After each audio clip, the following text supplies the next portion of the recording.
xildhibaan Salebaan Yuusuf Cali Kore oo ahaa mas'uulkii hogaaminayay wafdigii shalay ay ciidamo ka tirsan maamul goboleedka Puntland ay ku qabsadeen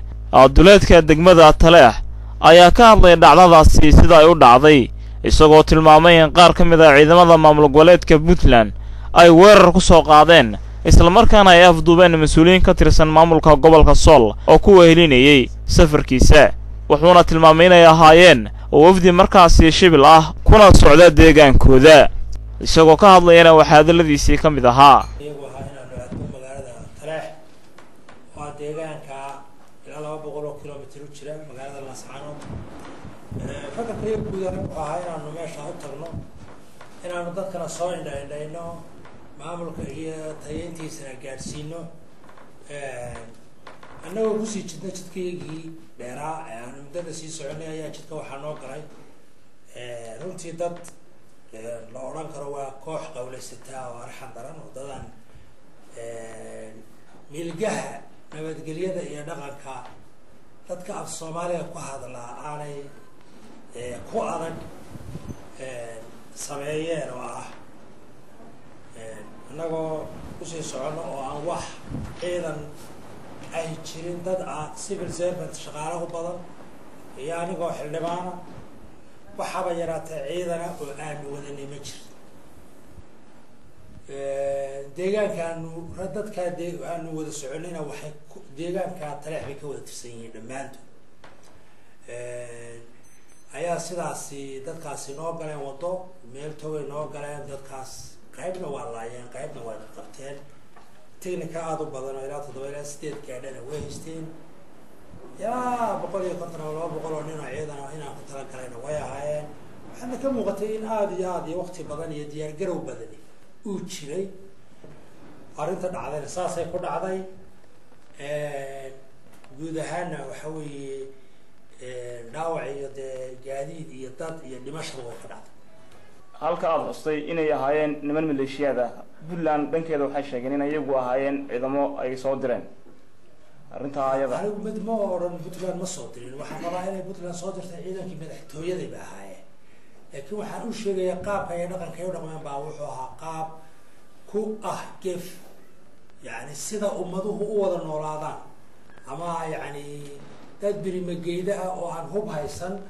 oo meel si nabadgelyo u maraya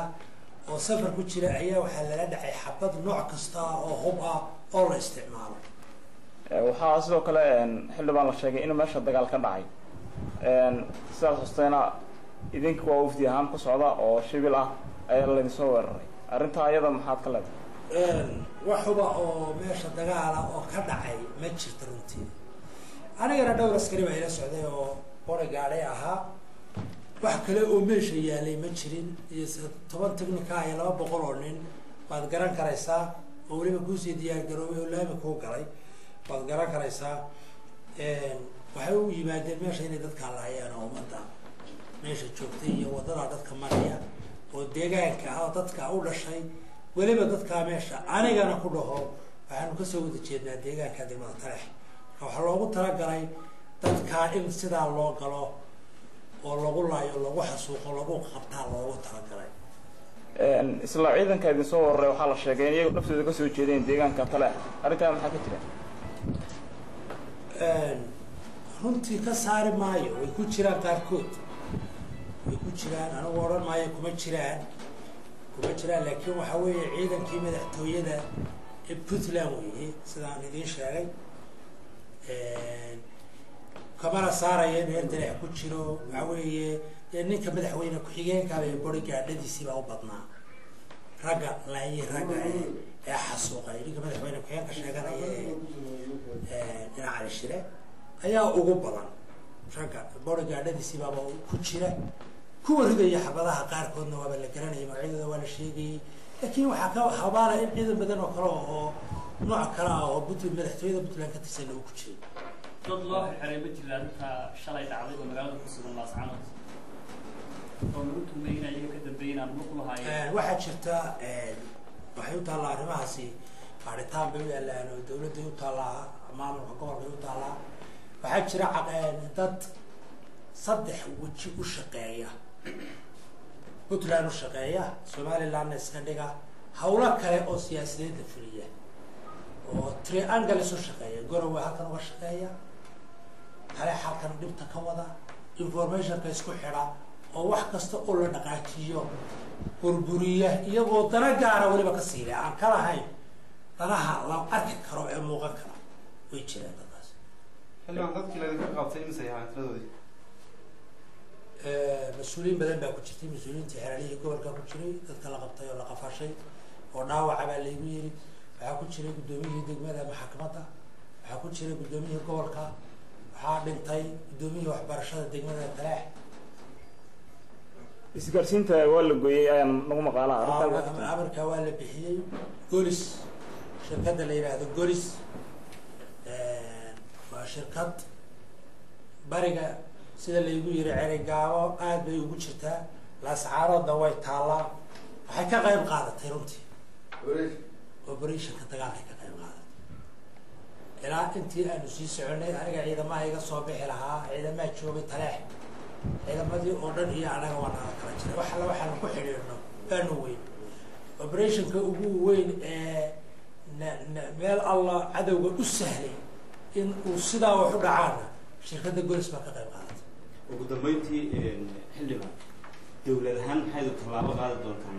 arrintan ku wajahan waxay la tahay kolley xukuumaddu iyo dawladdu markay wada hadlayaan golayaal bay ku wada hadlaan golayaashaas ay la tahay baa qarar ka soo bixi sida ay u dhacday arrintaas iyadoo aan laga gaban doonin marka waxaan u daynayaa anigu kolley anigoo ku hadlaya maadaama aan xeerdejiyana waan ahay hadda waxaana ku shaqeeyaa fulin maadaama commissioner ay madaxweynuhu usoo magacaabay 4 nin gobolkana usoo magacaabayna fulintii la soo geliyay sidaa daradeed anoo afka xukuumadda iyo afka xeerdejintaba ku hadlay haddii aanay dadkii iyo hantidii dawladdu lahayd soo celin waxay la kulmi doonaan cawaaqib xumo adag oo kaga timaada qaranka iyo ummadda Somaliland ummadda Somalilandna ma aha dad intii la afduubo la xasuuqo iyagoo si salmiya meel u socda ka jawaabi kari waaya maaha qof kasta oo muwaadina iyo qof kasta oo maamul haya waxaan ku boorinayaa inay u diyaar garoobaan sidii arrintaasi haddii qaabka ay tahay laga mari waayo oo gaadiidkii iyo hantidii iyo ummaddu wixii ay lahayd iyo raggii la qafaashay sida ugu dhaqsaha badan loo keeni waayo waxaan hubaa inay kala kulmi doonaan cawaaqib xumo waxaan ahay askari waxaan ahay raggii loo tababaray inay dagaalamaan aan siyaasi ahaado raggii loogu talagalay oo kulliyadaha uga soo baxday askarta baan ka mid ah waxayna arrintaasi isu rogi doontaa inay noqoto inaan anigu iska dhigo dharka cad anigoo garab iyo gaashaanba ka filaya qaranka iyo bahweynta Somaliland ninka daba tegi kara oo cid iska celin karana waa. Assalaamu calaykum.